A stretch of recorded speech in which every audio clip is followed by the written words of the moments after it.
video ini. Tapi jangan lupa guys, klik tombol subscribe karena subscribe itu gratis. Dengan subscribe kamu support channel gratis, gak ada ruginya kamu.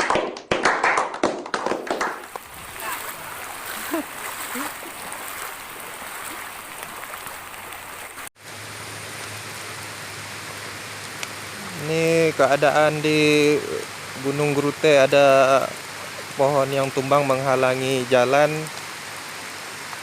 Banyak kendaraan yang dari arah Melabuh sudah kembali. Yang dari Banda Aceh masih bertahan. Dan ada beberapa kendaraan yang kembali.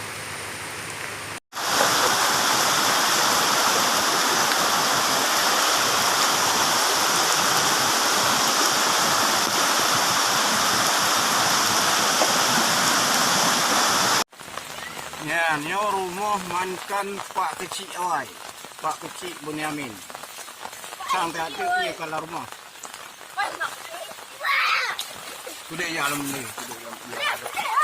Lanjut. Ya.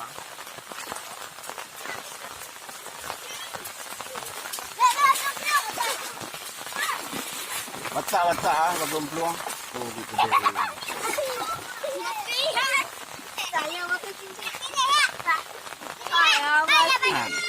Hah?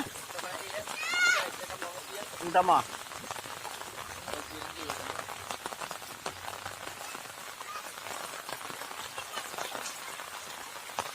Joget tu, tak baru malam oh.